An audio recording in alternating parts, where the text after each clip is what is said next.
espectacular, pero a algo se mira. Así es que le doy la bienvenida, economista, un abrazo, gracias por estar, bienvenido a Hechos Ecuador. Muchísimas gracias, buenas noches y a la orden para los comentarios que en este momento que vive el país pues son importantes que los compartamos para que entre todos podamos ver las mejores decisiones para el país. El país está en una crisis, yo no diría crisis, en una supercrisis, en una hipercrisis. Estamos llegando, doctor, a ser el 10º país más peligroso del mundo. Estamos ya planteando aquello. Somos el 2º país más peligroso en América Latina y en la región. Y esto precisamente nos carga a algunos cabizbajos. Hay gente que ya se ha ido a vivir a otro lado. Tampoco es la solución, porque la solución es quedarte en tu patria para frentear los problemas, pero el tema es la inseguridad que existe en el Ecuador y eso es gravísimo. Frente a este tema, ya conocemos todos que se dio la muerte cruzada, que la Asamblea iba a destituir al señor Guillermo Lasso, y un tanto antes de entrar a materia, yo quisiera pedirle ese criterio a usted. ¿Podía, de acuerdo a la Constitución, el señor Lasso pedir la muerte cruzada cuando él tenía un juicio político? Mire, la muerte cruzada es una institución que forma parte de nuestra vida política constitucional. El presidente Lasso la podía hacer uso en cualquier momento porque no está especificado esos tiempos y lo pudo hacer. Pero la muerte cruzada tiene una razón de ser. Es que el presidente de la República pueda decirle a los ecuatorianos, en este caso somos nosotros, señores, la Asamblea Nacional no me deja trabajar, no permite que yo gobierne dentro de mis planes y lo que quiero hacer para el país. Y quiero, señores ecuatorianos, que ustedes decidan si continúo yo como presidente o si esta asamblea ustedes la ratifican y no me ratifican a mí. Entonces, esa es la razón de ser de la muerte cruzada. El señor Lasso, el presidente Lasso, cuando da la muerte cruzada, lo que hizo fue con una forma muy despótica, de un quemeimportismo, de una forma de maltrato, podríamos decir, al país, como picado, como diría nuestro pueblo, defenestra a todos los asambleístas y él se va muy orondo a su casa apenas termine su mandato, que será después de pocos meses cuando ya tenga el reemplazo. ¿Qué es lo que sucede? Que él tenía que ser candidato.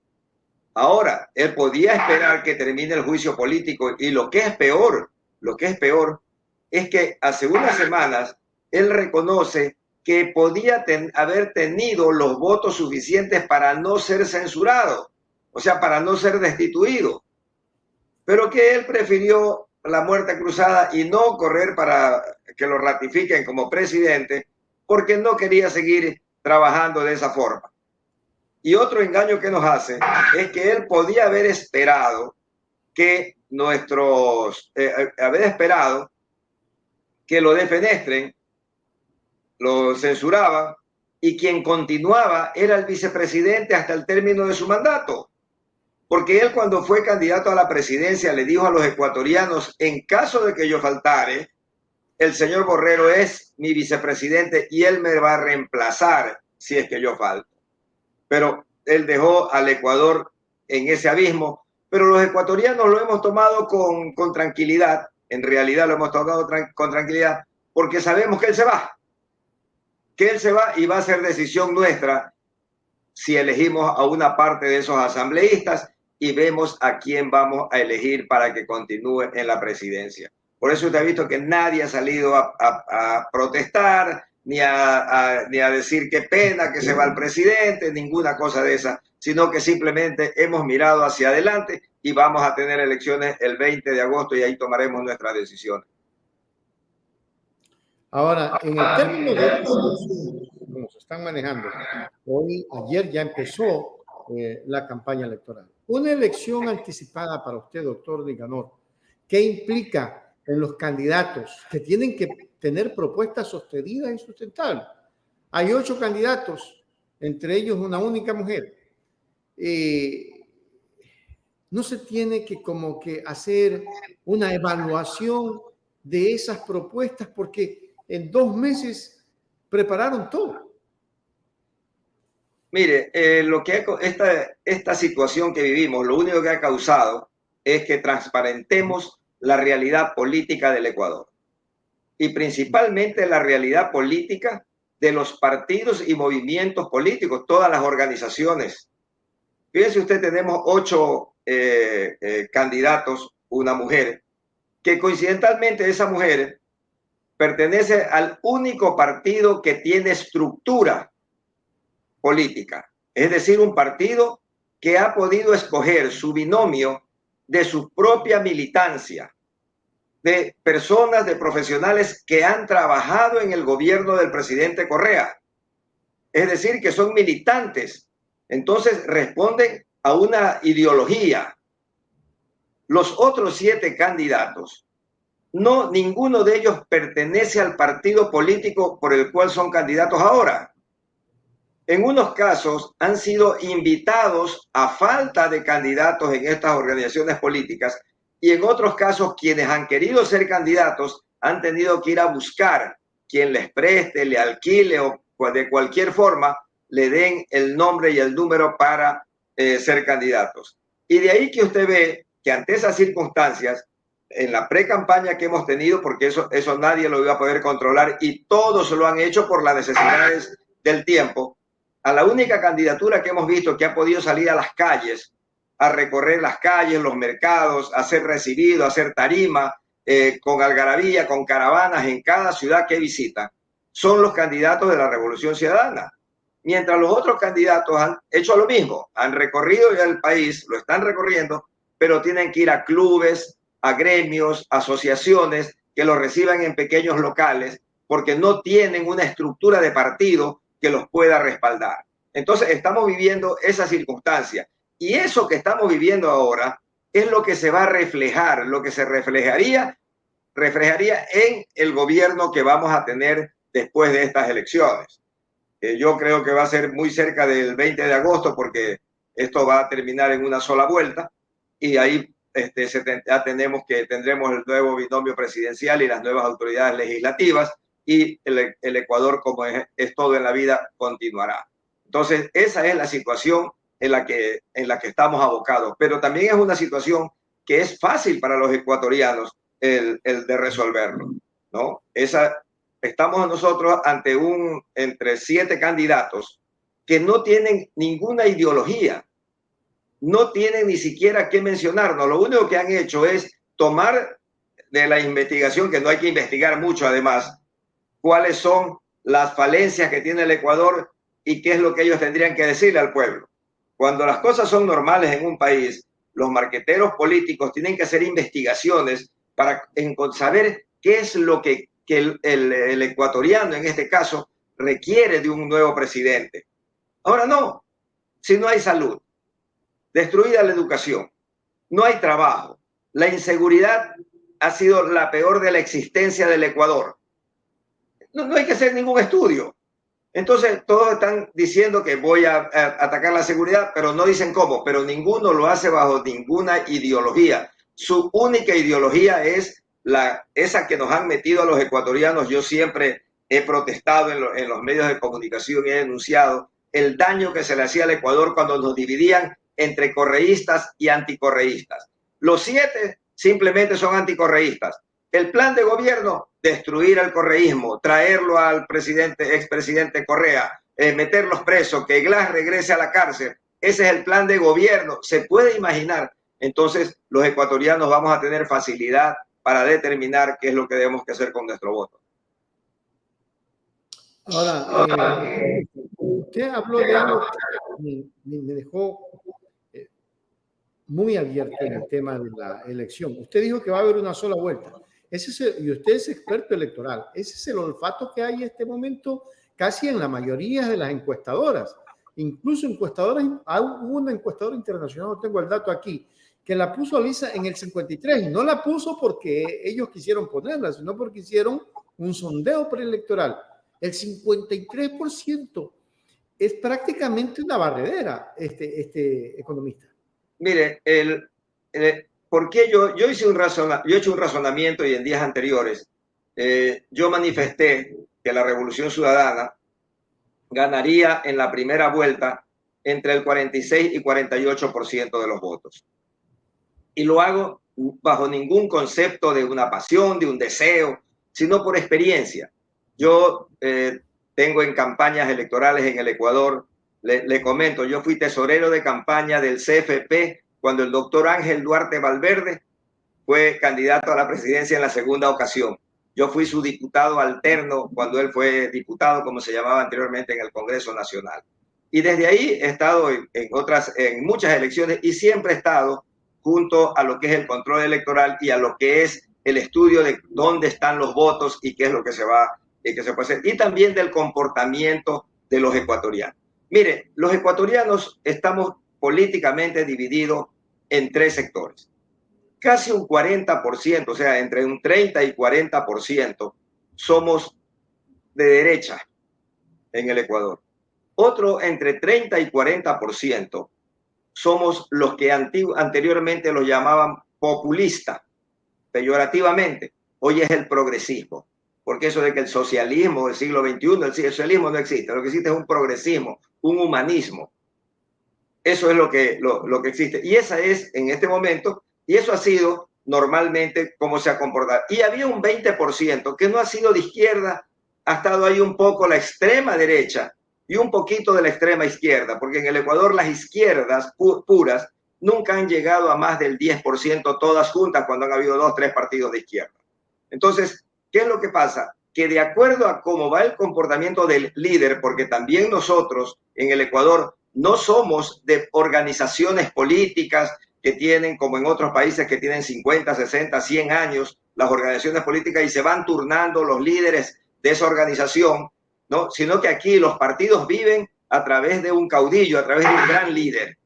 Y eso lo tuvimos con Assad Bucaram, lo tuvimos con el ingeniero Febres Cordero, en su momento con Abdalá Bucaram, y luego lo hemos tenido el líder actual que es Rafael Correa. Y usted ve que incluso el doctor Rodrigo Borja, y usted ve que al momento que esas personas abandonaban la política o morían, en algunos casos, en ese momento se terminaba el partido. Entonces, ¿qué es lo que sucede? Que la Revolución Ciudadana responde en este momento a ese liderazgo de lo que se llama centro izquierda o progresismo, ¿no? Que representa la Revolución Ciudadana, que tiene una estructura y que tiene una ideología, que además ya tiene que haber demostrado al país. Ya le demostró al país su trabajo y los ecuatorianos vamos a tener que analizar eso y ver si nos conviene que volvamos a estar como estuvimos los 10 años con el presidente Correa. Entonces, con este análisis previo que le hago, ¿cómo va entonces la votación en el Ecuador? Hace dos años, la Revolución Ciudadana no tenía partido político, había tomado uno de última hora y a ese lo estaban eliminando. ¿Se recordará? Que eliminaban un partido, se llamaba algo de Ciudadano, alguna cosa así. Compromiso Social creo que se llamaba. Compromiso Social. Compromiso Social. Y lo estaban, a través de la Contraloría, estaban eliminando ese partido. Tuvieron que ser candidatos por el partido Centro Democrático Listas 1. Y a última hora pudieron poner a un joven desconocido candidato para la presidencia de la República. Iba a ir el presidente Correa de vicepresidente, pero le sacaron el juicio lo más pronto posible para que no se pueda inscribir. Y después no querían ni que lo reemplacen a él, porque habían hecho las primarias con él, que no lo reemplacen con el señor Rabascal. Fue todo un lío que llegó al Tribunal Contencioso Electoral y ese binomio lo terminaron aceptando a última hora ya en el mes de diciembre, contra ya cerca de las elecciones. Y con esas circunstancias sacó en primera vuelta el señor Arauz la Revolución Ciudadana, que se llama ahora, el 34% de los votos. Y en la segunda vuelta sacó el 48% de los votos contra todos los partidos políticos que existían en ese momento en el país. Contra todos. Incluso los indígenas que estaban con Yacu Pérez, que se sentían que habían sido, les habían hecho fraude, dijeron nulo ideológico, pero trabajaban sus dirigentes por el señor Lasso y eso fue demostrado ampliamente. Además, no son cosas que hay que ocultarlas, son las realidades del país. Entonces, fíjese usted, con esas circunstancias, luego pasan 2 años y hace apenas 5 meses se fortalece este partido, se estructura y alcanza a ganar las prefecturas en las 5 provincias más pobladas del país, en las 4 más pobladas: Pichincha, Guayas, Manabí y Azuay, y en 50 de las más pobladas ciudades del país. Eso representa aproximadamente un 65 a 70% del electorado. Y estamos viviendo un momento en que el único líder nacional que tiene el Ecuador, nos guste o no nos guste el expresidente Rafael Correa, hoy por hoy es el único líder que tiene el Ecuador, el único líder político. Y cuando lo digo, no lo digo con el afán de destacarlo, no, es una situación histórica del Ecuador. Fíjese usted, en los años 90, 80, 90 teníamos 4 líderes, cada uno con su ideología: Rodrigo Borja, Osvaldo Hurtado, León Febres Cordero y Abdalá Bucaram. Luego se va, ya casi prácticamente desaparece el doctor Borja porque se retira de la arena política. Se retira también prácticamente y luego desaparece el ingeniero Febres Cordero y aparece en escena Jaime Nebot como un líder nacional también. Y estaba todavía Abdalá Bucaram por la edad, estaba Abdalá Bucaram, aparece Álvaro Noboa, aparece Lucio Gutiérrez y aparece posteriormente Rafael Correa. Hoy ninguno de ellos ya es líder y el que hasta el último momento estaba, hasta hace 2 años, Jaime Nebot, prácticamente retirado. Entonces, ¿qué otro líder existe en el Ecuador? Entonces es el único que puede aglutinar y va a aglutinar todo eso que al principio le decía, que existe en el Ecuador cerca de un 35-40% de lo que es centroizquierdo progresismo, que cuando ve a alguien que hace bien las cosas, se le suman ese 20% que le digo y por eso llega a superar el 50%. Y eso es lo que vea. Y para ejemplo le voy a poner, en Guayaquil, el ingeniero Febres Cordero era de derecha, pero un hombre popular. Llegaba al 60% en la ciudad de Guayaquil. En la ciudad de Guayaquil, Jaime Nebot, un político popular, llegaba al pueblo y era de derecha y llegaba al 60% para elegirse de alcalde. Y en esta misma ciudad de Guayaquil, el presidente Rafael Correa alcanzaba cerca del 60% de los votos cuando competía para para presidente de la República. Entonces, ese es el comportamiento de los ecuatorianos. Y sumado a los éxitos que ha tenido, que se ha reafirmado, y es muy sencillo, personas de mi edad, podemos comparar qué pasaba antes del 2006, de 1990, época de la dolarización, de feriados bancarios, etcétera. Luego los 10 años del presidente Correa y después los 6 años del desgobierno de Moreno Lasso. Porque si es gobierno Moreno Lasso los 6 años, esto no es que lo decimos porque estamos en campaña, no. Eso lo dijo el propio presidente Guillermo Lasso en una entrevista, que le dijeron: oiga, usted se ha unido al partido del presidente Lenín Moreno porque está junto a él. No, lo que sucede es que Lenín Moreno, el presidente, ha tomado mi plan de gobierno, lo ha asumido, pues, y si él ha cogido mi plan de gobierno, pues yo tengo que apoyarlo y conversar con él. ¿Es así o no es así? Sí. Entonces, sí. Así lo dijo. Entonces, con ese panorama los ecuatorianos, vamos a decidir, vea, está en su mejor momento el correísmo gracias al anticorreísmo y al desgobierno de los últimos 6 años. Estamos en una situación parecida a la que tenía Rafael Correa en el 2013. ¿Y sabe con qué porcentaje ganó Rafael Correa el 2013 sus elecciones? Con el 57% en primera vuelta. Y el segundo, que fue el señor Lasso, el menos del 20%. Esa es una situación que hoy la estamos prácticamente viviendo porque no hay contendores. No hay contendores. Los otros partidos no tienen los otros candidatos no tienen ni partido propio ni ideología. Peor un plan de gobierno para exponerle al Ecuador.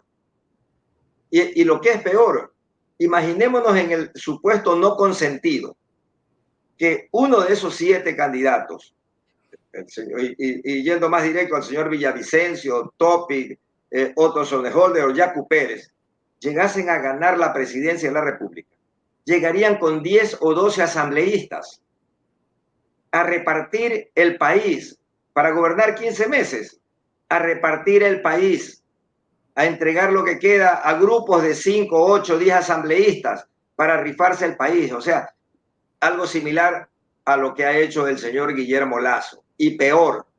¿Por qué? Porque por lo menos Guillermo Lasso, cuando lo elegimos los ecuatorianos, porque los ecuatorianos lo elegimos a Guillermo Lasso, estábamos frente a un banquero, empresario, un hombre muy conocido nacional e internacionalmente en la banca, y que considerábamos los ecuatorianos de que iba a tener un gran equipo de gobierno, que no necesitaba robar, que no necesitaba entrar en corrupción y que nos iba a llevar a un mejor futuro a los ecuatorianos.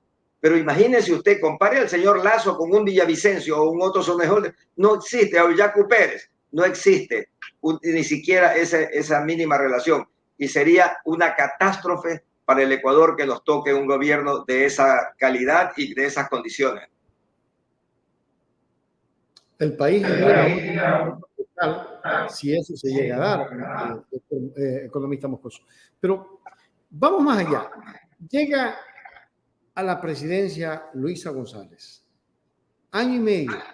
Muy difícil para solucionar los problemas que tiene el país, aunque ella ha dicho que va a traer de asesor o que va a tener de asesor al economista Rafael Correa, yo diría que uno de los mejores asesores que ha podido escoger. Pero el problema del Ecuador es que hoy está gobernado por mafias. Y usted ve, los sicariatos ya no son a una persona, pues, o sea, matan en ráfaga. Economista. La situación de la inseguridad es incontrolable. Quienes nos están gobernando no es ni siquiera Lasso, son las mafias. Mire usted, asesinaron al señor Cherres, vinculado, y hoy dice que no, que ha sido alguna otra situación por ahí, todo eso que ha sido planificada, pero que no se vincula con la mafia albanesa. Es decir, cogen a 2 tipos y le lavan la cara al tema por el que están involucrados. Esta situación es gravísima porque lo que están es ensuciando la política. O sea, los jóvenes ya economistas no están creyendo ni en los políticos ni en la política. ¿Qué va a pasar con Luisa cuando llegue a la presidencia y trate de solucionar el problema de inseguridad, que hoy es el problema más álgido que tiene el Ecuador, aparte del de salud, el del hambre? Creo que 7 millones de ecuatorianos que comen una sola vez al día y hay 6.5 millones que no tienen trabajo o tienen, de acuerdo a algún sondeo que hicieron, o tienen trabajo temporal. ¿Qué va a pasar con eso? Mire, este gobierno debe sentar las bases para lo que le tocará pasar al Ecuador los próximos 8, 12 o 16 años para reparar lo que se ha hecho en estos últimos 6 años. Cuando el presidente, vea, yo voy por diferentes, por mis actividades electorales. Desde el año 2005 yo he ido a todas las elecciones prácticas, a la gran mayoría de elecciones invitado oficialmente como observador. Y he visto lo que ha sucedido principalmente en países como Honduras, El Salvador, Guatemala, donde ha habido un gran desarrollo de la delincuencia, de las mafias, etc. En el Ecuador también estaba así empezando en el año 2000. Las estadísticas que nos dicen ahora daba cuenta que cuando el presidente Correa tomó el poder, habían cerca de 20 homicidios por cada 100.000 habitantes, que son las estadísticas que se manejan. Y él la dejó en 5. O sea, sí existen las formas de combatirla. El Estado siempre va a ser mayor que cualquier mafia y cualquier banda en el país. Lo que sucede es que si usted no tiene un gobierno que tenga una fortaleza, que tenga una asamblea que lo respalde. Mire, nos guste o no nos guste el caso del señor Bukele. El señor Bukele puede hacer lo que está haciendo. ¿Por qué? Porque tiene una mayoría absoluta calificada en la Asamblea Nacional. Entonces, yo sí pienso que por lo menos va a llegar con unos 58 asambleístas en esta ocasión, porque el método que instauraron, para desgracia del Ecuador, el método de Western, no permite que se tengan esas mayorías como las que tienen en El Salvador. ¿Y qué resulta? Que tiene que tener un buen respaldo popular. Si no tiene ese respaldo popular, tendrá que llamar a una constituyente para reformar estas cosas que se han hecho, para poder, en el caso de seguridad, atacarla de raíz, como ya se lo hizo en el Ecuador. En el Ecuador, oiga, no es que hay que ser partidario de la Revolución Ciudadana o del presidente Correa, pero las cárceles eran otra historia. La policía era otra historia. En nuestra ciudad estaba lleno de los UPC, todos con... Vea, yo vivo en la ciudad de La Urdesa, en Guayaquil. Cuando yo me iba el fin de semana, aparte de tener la seguridad, que uno siempre tiene alguna empresa de seguridad que pone las cámaras, etcétera, yo pasaba por el UPC de a unas 6 cuadras de mi casa y uno podía decir que se iba a ir el fin de semana y que la casa iba a quedar sola, y la policía lo rondaba, pues, porque estaban motos y patrulleros y policías en cada UPC. Hoy eso está cerrado y destruido. Entonces, sí tuvimos nosotros las condiciones para atacar ese mal. Y aparte de eso, también acompañarlo con medidas sociales. Oiga, las ligas barriales prácticamente han desaparecido. Los colegios prácticamente han desaparecido del deporte. No hay competencias intercolegiales como las existían anteriormente, que hace que la juventud se ocupe en eso. No hay trabajo, los jóvenes salen del colegio. Antes pues podían enseguida tener un trabajo, ahora no. Solamente del sector público en los últimos 6 años han despedido más de 200.000 personas, y eso conlleva también a que la economía se reduzca, porque si usted no tiene plata puesta en la economía, no va a tener en ningún momento inversión. Yo me río mucho, soy economista y fui 40 años profesor de finanzas en la Universidad de Guayaquil, que me dicen, va a llegar la inversión extranjera. Nadie va a invertir en un país donde no existe dinero en la calle para consumir. El empresario nunca invierte porque tiene el dinero en el bolsillo, y invierte solamente cuando existe posibilidad de vender. Y para vender tiene que haber dinero en la calle. Entonces nosotros teníamos inversión. Todo lo que es hacer carreteras, hacer viviendas, emplear personal para la educación, para la salud, los hospitales, tener llenos de médicos los hospitales, de enfermeras, eso pone dinero en la calle, eso es inversión, que regresa, porque dicen, no, es gasto público. Todo eso regresa multiplicado, porque se vuelve consumo y regresa vía impuesto, el impuesto inmediato, que es el impuesto al valor agregado. Entonces, la dinámica es poner dinero en la calle.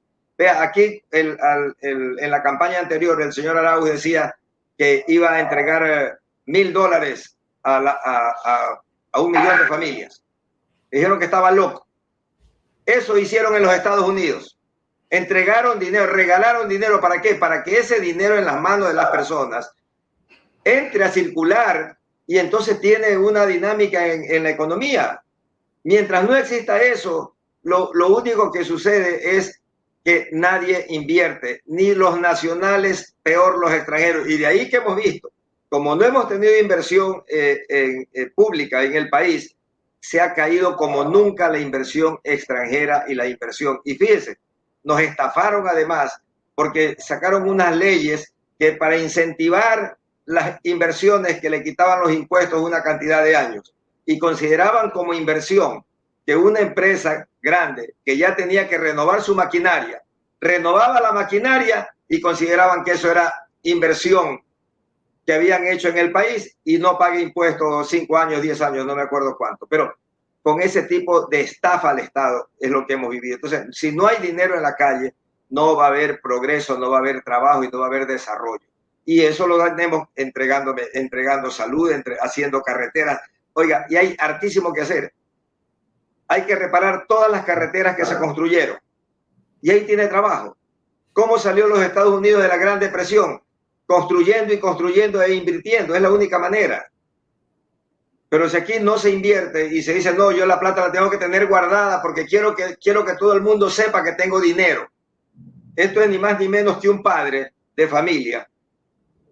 No le da de comer a los hijos, no los educa, no les da salud porque quiere tener la plata en el banco y que sus amigos banqueros digan, ah, Nicanor tiene dinero, mira, tiene el dinero en las cuentas corrientes, tiene en las cuentas de ahorro, tiene el dinero en póliza, pero no le da salud ni vivienda, ni le da salud ni educación, ni alimentación a sus hijos. Eso es lo que está pasando en el Ecuador, para ser lo más didáctico posible. Con una didáctica es exactamente lo que está pasando en este momento. Ahora, doctor, el país lo van a dejar en la debacle, pero hay un dinero que está, entiendo, en un banco internacional que quieren garantizar los pagos de los créditos. ¿Qué va a pasar con esos recursos? ¿Los puede traer el nuevo presidente o la nueva presidenta? Los puede traer ordenadamente. Y cuando usted vea, fíjese usted cómo nos engañan. En el tema de inversión dice lo que prestaban a los chinos. Si usted invierte, si usted hace un préstamo de $2.000 millones para hacer carreteras, que esas carreteras o reparar carreteras, y eso le van a dar dinámica a la economía. Y esa dinámica de la economía le va a dar el dinero para pagar precisamente ese. ¿Y qué es lo que está obteniendo usted? Usted se ha endeudado para tener un bien. Cuando se endeudaba usted para hacer las hidroeléctricas, se estaba endeudando para usted producir energía, entregársela a los ecuatorianos y ya no depender de las energías como el petróleo, el diésel, para poder generar electricidad. Y también usted podía vender a sus vecinos electricidad. Ese endeudamiento es similar a que si un padre de familia se endeuda para adquirir una casa rentera, donde va a vivir y además va a alquilar para de los alquileres pagar. Entonces, eso es lo que se hacía en el Ecuador. Entonces, y para eso hay quien preste el dinero fácilmente y además tiene que buscar quienes le presten para eso. Si usted va al Fondo Monetario, le dice, ok, yo le presto a usted 1.000 millones, pero con esos 1.000 millones usted me le va a pagar a los que tienen bonos de la deuda de su país. Entonces lo que han hecho es prestarle plata para que le pague a sus amigos en deudas que la han adquirido muchas veces a precio de gallina pestada. Porque son deudas que por lo general las compran entre los banqueros a precios bajos y viene el Estado y luego le paga el 100%. Y dice, hemos reducido la deuda, pero nos han embarcado con una deuda con el Fondo Monetario Internacional que no nos ha hecho desarrollarnos. Entonces, yo sí creo que ya lo demostraron en el Ecuador. Y vea, la Revolución Ciudadana tiene una gran ventaja, va a tener la futura presidenta Luisa González. Va a tener de asesor al presidente Correa. ¿Y quién no lo quiere tener de asesor? Hace unos días, por actividades profesionales mías, estuve en Honduras. Allá siempre están esperando que llegue el presidente Correa como asesorar a la presidenta señora de Zelaya. Sí. Usted cuando tiene un gran hombre experto en economía y en gobernar, lo va a tener de asesor, porque es un lujo.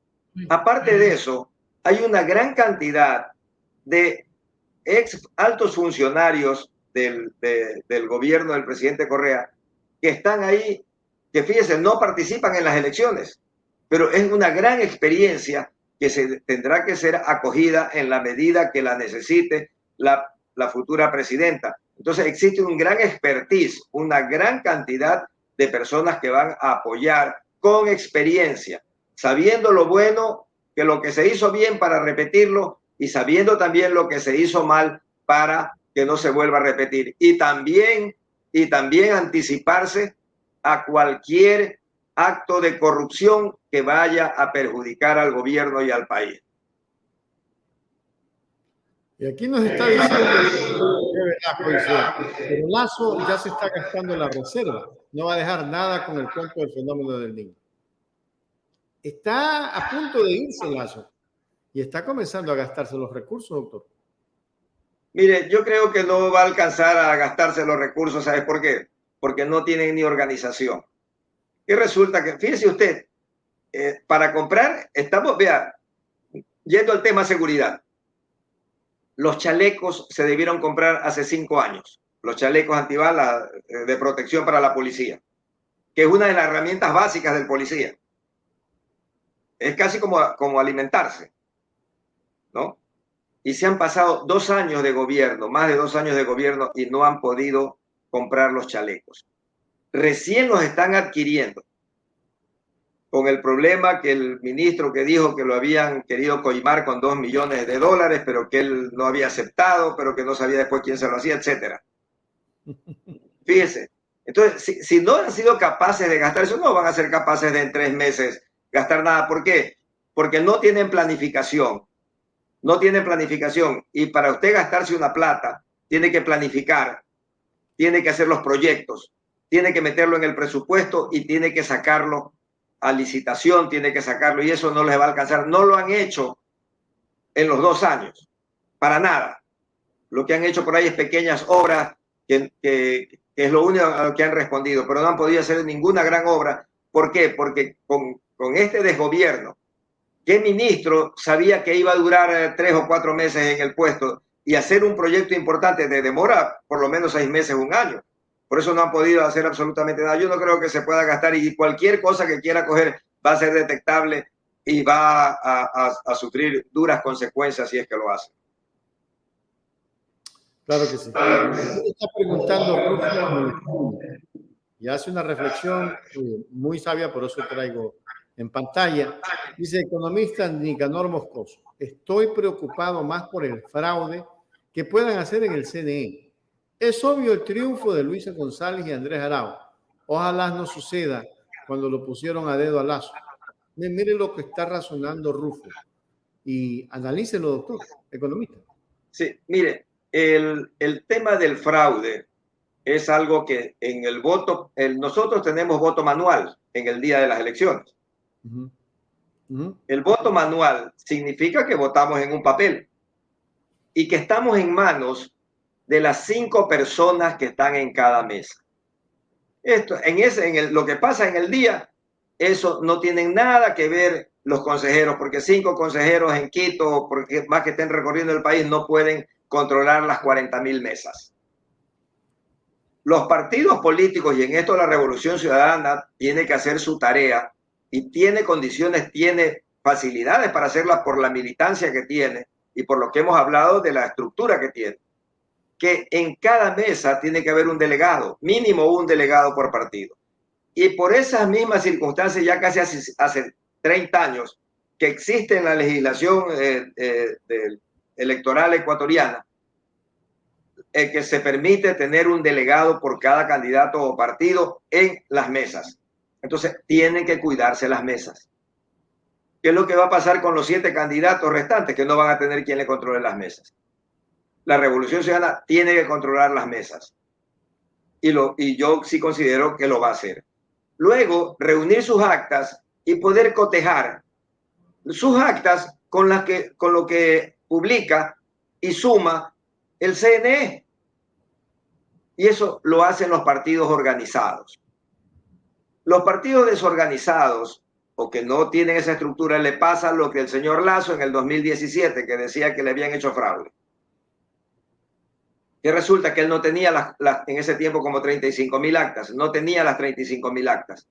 Lo habían estafado, le habían dicho que sí estaban haciéndole control electoral, pero perdió la plata. Y después se recordará que pusieron en unas cajas vacías para demostrar que ahí estaban los votos del fraude.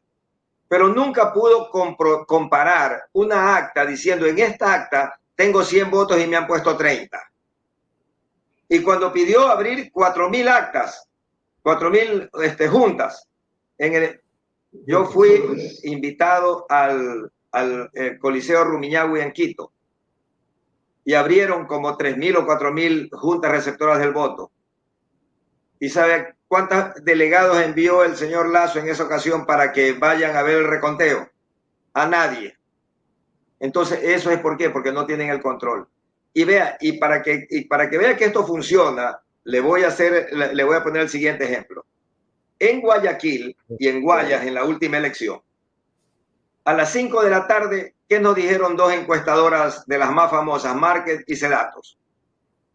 Que ganaban los candidatos de las listas 6 partidos social cristiano con el 10% de ventaja para la alcaldía y la prefectura. ¿Se recuerda? Así fue. Sí. ¿Cuál fue? Yo estaba en una entrevista en ese momento en un canal de televisión. Cuando pasaron a las 5:30 de la tarde esa información y me preguntaron, ¿qué le parece? Yo le dije, vea, el CNE tiene un sistema que nos va a ir entregando los resultados y en pocas horas vamos a saber la realidad, los votos reales. Es mejor esperar, yo no sé por qué nos desesperamos. A las 8:30 de la noche, el CNE tenía ya un resultado irreversible y ganaba Marcela Guiñaga con el 10% de ventaja y ganaba Aquiles Álvarez con el 10% de ventaja. El señor Pita quiso hacer un lío, fueron a buscar incluso el centro de cómputo que tenía la Revolución Ciudadana para hacer su control, como lo tenía también el Partido Social Cristiano. ¿Qué pasó en el Ecuador a las 9:30 de la noche? Que el Partido Social Cristiano, que estaba organizado, que tenía sus actas, que había tenido sus delegados en las mesas, salió a reconocer el triunfo de Aguiñaga y de Aquiles Álvarez. ¿Por qué? Porque estaba organizado. Mientras los que no están organizados, pues entonces comienzan a inventar el tema de fraude. Pero el que no hace su control electoral, la política es pasión. Y esas 5 personas que están en las mesas tienen su corazoncito por algún partido.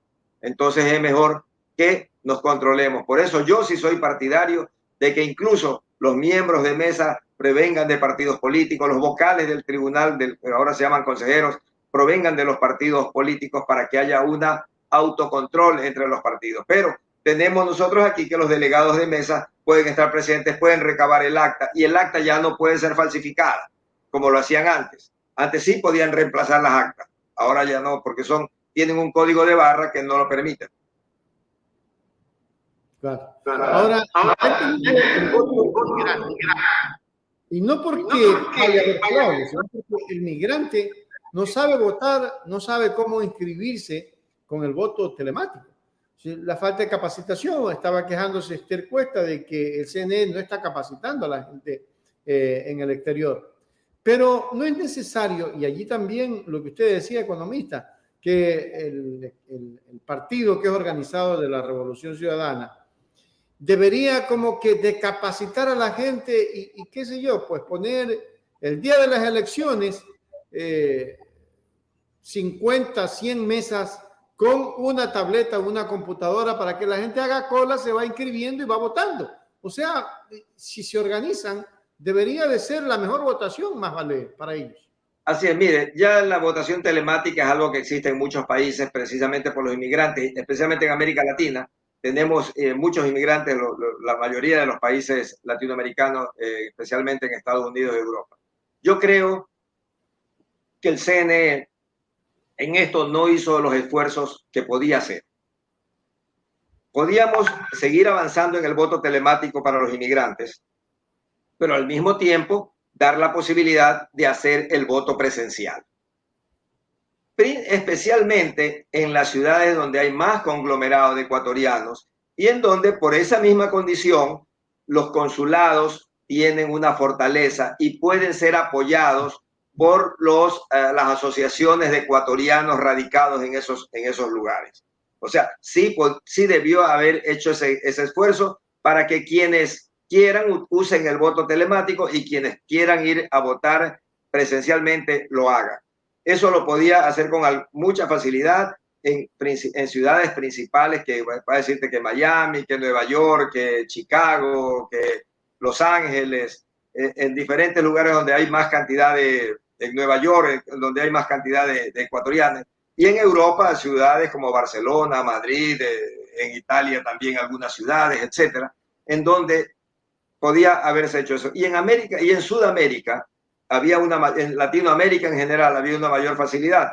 Nosotros existen muchos ecuatorianos en Chile y Argentina, y existe una asociación de organismos electorales de América Latina oficialmente constituida y tienen una gran relación y mucho el progreso de estos organismos, que podía pedirle apoyo. Si era muy chiquito, no tenía condiciones, chileno, para que preste algún contingente y ayude a hacer las elecciones. Entonces, había forma de cómo mejorar eso. Pero los que estaban organizados también tienen una ventaja en esta situación. Los militantes de la Revolución Ciudadana en el exterior ya deberían ellos estar instruyendo a los conciudadanos y enseñándoles a cómo se inscriban, que también es fácil, o sea, tampoco es muy difícil.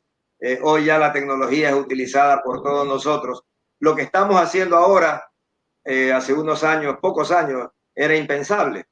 Pero fíjense, lo hacemos ahora con tanta facilidad, ¿no? Y sí se lo puede hacer. Pero sí debió haberse hecho dualmente para minimizar la posibilidad de que muchos ecuatorianos se queden sin votar. Ahora, economista, con todo lo que hemos vivido en pandemia, la gente comenzó a utilizar el sistema digital, telemático y todo esto. ¿No se está preveyendo para futuro elecciones, qué sé yo, dactilares a través del teléfono? Yo voto, doy mi voto, consigné, no lo puedo repetir porque para eso están los software y los dobles sistemas. No es necesario comenzar ya e ir pensando. Por ejemplo, Venezuela tiene un sistema de votación que usted lo debe de conocer, que entiendo es con la huella dactilar. Mire, bueno, ya fíjese usted que hace más de 20 años Brasil tiene el voto electrónico. El voto electrónico es como un cajero automático, donde usted elige lo que quiere hacer. Ahí le ponen los candidatos, usted aplasta, le va preguntando la máquina si usted votó, sí, aprueba, como cuando usted va a sacar dinero, que le dice si saca de la cuenta corriente, si saca de la cuenta de ahorro, etc. Eso lo maneja ya Brasil y Venezuela hace más de 20 años. Y acaba de hacerlo Paraguay. Es decir, es algo a lo que tenemos que seguir avanzando. Y en ese momento sí se va eliminando más las posibilidades de fraude, porque ya no está en manos del miembro de mesa la sumatoria de los votos y también la identidad, como usted lo dice, con los temas biométricos. Ya algunos países están utilizando el sistema biométrico de identidad del votante. Porque ¿qué es lo que sucede? Usted está en la mesa, sé que mi primo no va a votar, me van a colitar los miembros de mesa, mi primo no va a votar, pero yo voy y firmo por mi primo también y voto 2 veces. ¿Ya? Con el voto, la comprobación biométrica, la presencia biométrica, ya tiene usted ahí un aparatito como un teléfono, en donde ya usted no necesita enseñar la cédula, sino que pone el dedo y automáticamente aparece su nombre y si está en esa mesa para votar y lo habilitan para votar. Entonces ya la tecnología va avanzando y por eso es que yo sí sostengo que una vez que el acta está ya confeccionada y se la transmite y el sistema ha recibido esa acta porque tiene el código de barra, es muy difícil hacer fraude sin ser detectado porque es auditable, se podría detectar si es que ha existido ahí. ¿Por qué? Porque usted tiene las actas y también están las actas subidas a la red, en la web del CNE. Entonces se ha avanzado en eso, pero tenemos el voto todo el día en las mesas, que es ahí donde es muy vulnerable. Y de ahí que en todos los países los partidos se esmeran en organizarse para tener el control electoral. Usted en los países, especialmente en Centroamérica, usted va a encontrar ahí 2, 3, 4 miembros de partidos vigilando todo el día las elecciones y lo hacen en paz. No tienen problema porque lo único que están haciendo es ser honestos todos. O sea, y así se obliga a todo el mundo a actuar adecuadamente en la mesa. Increíble, economista. Voy a cerrar con una última pregunta que me parece muy importante frente al hecho de que el economista Andrés Arauz tuvo una votación importante en las elecciones anteriores. Está sumando este momento esa votación, más el carisma que tiene Luisa, más el voto duro que tiene el presidente Correa. Vea, el presidente Correa está presente como nunca, sin estar presente físicamente, está más presente que cualquiera. Vea, le voy a contar, hay un amigo que hoy es alcalde de una ciudad aquí de nuestra provincia. Un día, por el mes de octubre, antes de las elecciones, le dije, oye, muy bien que vas de candidato. Le digo, lo único que tienes que hacer, hermano, le dije, es poner tu nombre y abajo poner el candidato de Correa, el candidato de Rafael Correa. Y hermano, y con eso trabaje. Y me dice, mira, Nicanor, dice, el otro día hice unas encuestas en que ponía mi nombre solamente, alcanzaba el 15%. Pero hice otra encuesta en que ponía mi nombre y destacaba el candidato de Correa, sacaba el 35%. Eso no, olvídese. Vea, esto va a ser como llaman un toque. No se deben confiar el correísmo bajo ningún concepto, trabajar como que no tienen un voto fuertemente. Van a tener en contra el principal partido opositor que lo conforman los medios de comunicación tradicionales del país, que no solamente en el Ecuador, en América Latina, son los que hacen las campañas por los partidos de la derecha, porque los partidos de la derecha están esperando que CNN y los canales locales y los medios locales de esa envergadura sean los que le hagan las campañas y sean los que desacreditan al contrincante, especialmente a los partidos progresistas, y son los que pues se pasan haciendo este tipo de campañas como las que vivimos, ¿no? Cuando era candidato Rafael Correa, que recibía dinero de la FARC. Cuando fue Andrés Arauz, era ridículo porque decían que le habían prestado $80,000. O sea, imagínese usted para una campaña política que irse a la selva colombiana para que le presten $20,000 y después la ridiculez de venir en avión presidencial el fiscal de Colombia para reunirse con la fiscal ecuatoriana, ¿no? Para traer la denuncia. O sea, que a la final quedó en nada, ¿no?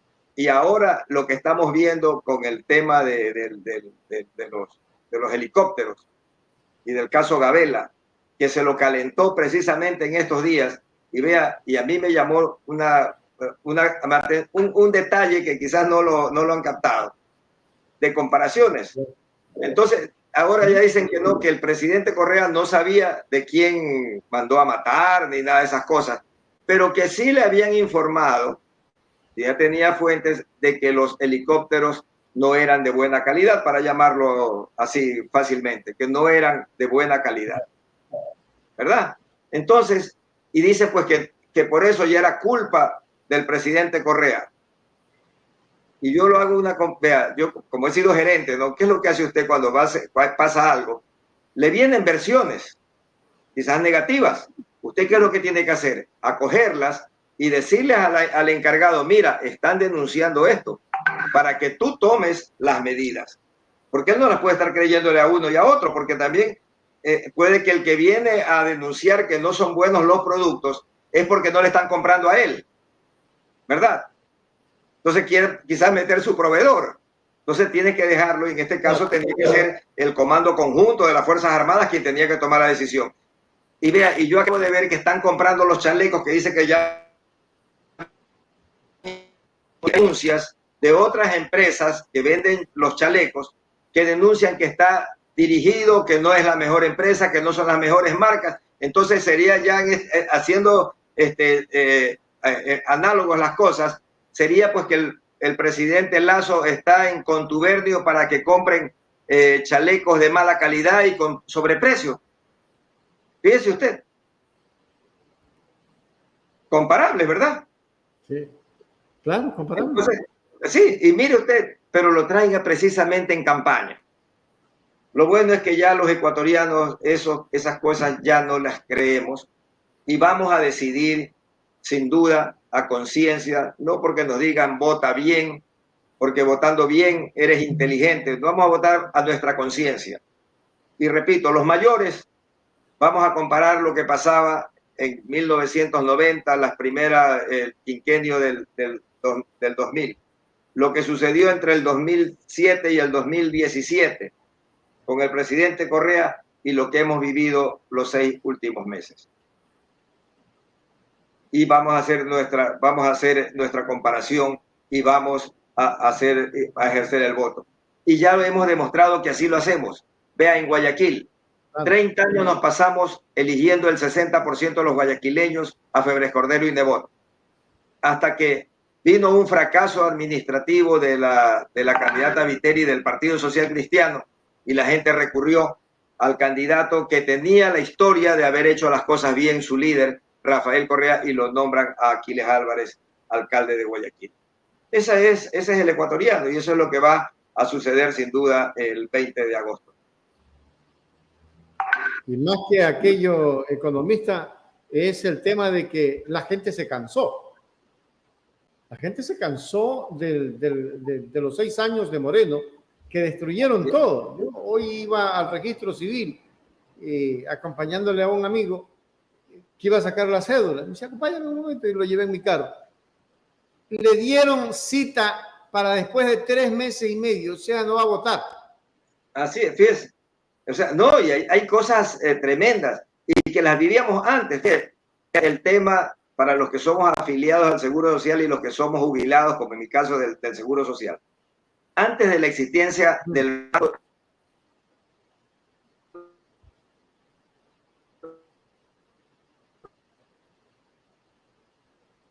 Hola. crédito quirografario. Hoy el crédito quirografario lo obtenemos en 48 horas, desde nuestro computador o de nuestro teléfono. Desde allí.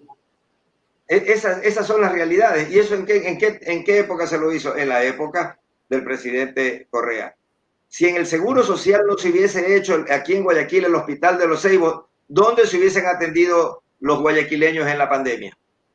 Y si no hubiese existido el del Monte Sinaí y el Hospital del Suburbio, que se construyeron en esa época, cuando 15 o 20 años antes no se habían hecho hospitales en Guayaquil y en el Ecuador.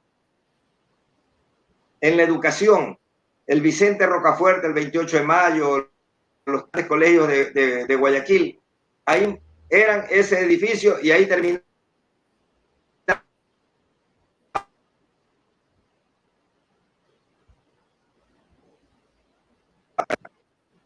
Hola. Y tomar nuestra decisión adecuada el 20 de agosto. Así de simple. Economista Moscoso, lo puedo tener la próxima semana para seguir analizando estos temas que son tremendamente importantes para un poco encaminar a la gente y que ya no se deje engañar. Lo decíamos también con el abogado que habíamos entrevistado sobre el tema del seguro social, cómo están destruyéndolo todo, o sea, cómo quieren manejar, no sé a dónde quieren llevar, y conceptualíceme eso usted, hacia dónde quieren llevar al seguro social.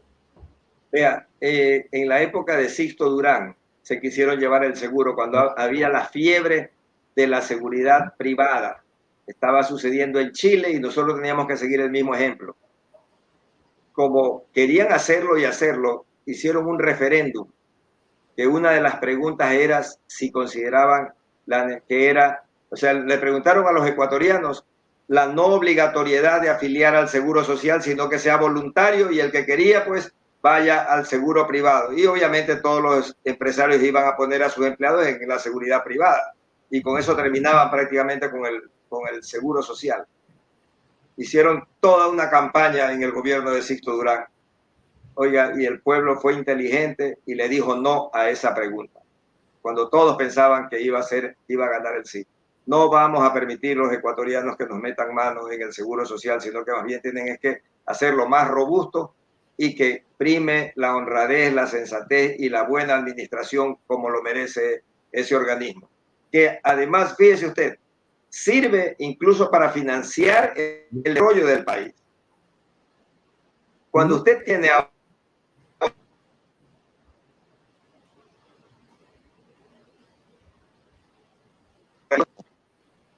el banco presta dinero directamente al afiliado, que es lo que quisieran los banqueros y quisiera el señor Lasso y compañía, que el seguro le entregue el dinero a los bancos y le pagarían el 2-3% de intereses, y que el banco nos los preste a nosotros al 15, 16 y 18%.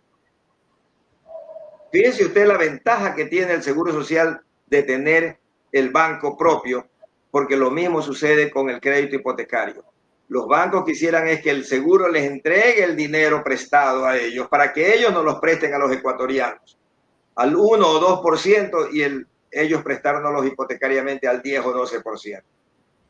Esa es la ventaja de tener el bien. ¿Y quién hizo eso? El gobierno de Rafael Correa. Así de sencillo, o sea, no hay que andar con mucha adivinanza. Cierto es. Correcto.